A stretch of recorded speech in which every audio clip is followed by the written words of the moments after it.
જુનાગઢની 28 વર્ષની ભોગ બનનાર યુવતીએ બી ડિવિઝન પોલીસ સ્ટેશનમાં દુષ્કર્મની અવારનવાર પોતાની સાથે દુષ્કર્મ કર્યા બાબતેની ફરિયાદ દાખલ કરાવેલી છે. જેમાં આ યુવતીએ અમદાવાદ મહિલા પોલીસ સ્ટેશન ખાતે સામૂહિક દુષ્કર્મ અને અપહરણની ફરિયાદ દાખલ કરાવેલી હોય, જે બાબતે અહીંના વકીલ ભરતભાઈ ચાવડાના માર્ગદર્શન મેળવવા માટે તેમના સંપર્કમાં આવેલ. ત્યારબાદ બંને વચ્ચે મિત્રતાનો સંબંધ થયેલો અને પોતાનો જે કેસ અમદાવાદ સેશન્સ કોર્ટમાં ચાલુ હોય તે કેસમાં મદદ કરવાના બહાને આ આરોપીએ તેને જુનાગઢની અલગ અલગ હોટલોમાં બોલાવી અને શરૂઆતમાં પ્રેમ સંબંધી, ત્યારબાદ પોતાને આ જે ચાલુ કેસ છે તેમાં નુકસાન કરશે અથવા તેના ઘરે પણ આ બાબતે જાણ કરશે તેવી જણાવી અને આ યુવતી વિરુદ્ધ છે શરીર સંબંધ બાંધેલા, જે બાબતે તેને બી ડિવિઝન પોલીસ સ્ટેશનમાં આરોપી વિરુદ્ધ ગુનો દાખલ કરાવેલો છે.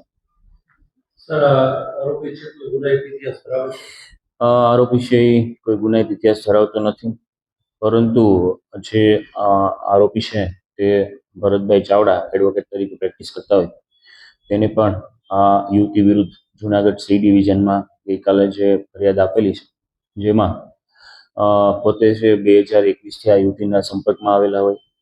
આ ભોગ બનનાર યુવતી વિરુદ્ધ અગાઉ 2021માં જુનાગઢ સાયબર રેન્જમાં જે ગુનો દાખલ થયેલો તે ગુનાના કેસમાં મદદ કરતા બંને એકબીજાના સંપર્કમાં આવેલા. ત્યારબાદ આ યુવતી સાથે પ્રેમ સંબંધ થતા બંનેની મરજીથી છે શરીર સંબંધ બાંધેલો.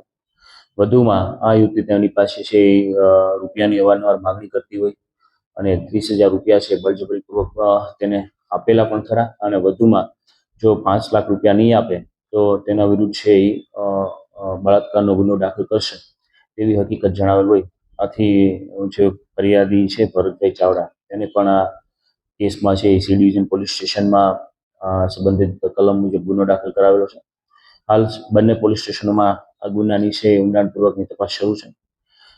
ભોગ બનનાર યુવતી વિરુદ્ધ ભૂતકાળમાં છે 420 જામજોધપુર પોલીસ સ્ટેશન ખાતે તેમજ સાયબરનો ગુનો છે જુનાગઢ સાયબર રેન્જ પોલીસ સ્ટેશનમાં દાખલ થયેલા છે અને આ યુવતી દ્વારા અમદાવાદ મહિલા પોલીસ સ્ટેશનમાં પોતાના પર સામૂહિક દુષ્કર્મ અને અપહરણની ફરિયાદ પણ દાખલ કરવામાં આવેલ છે.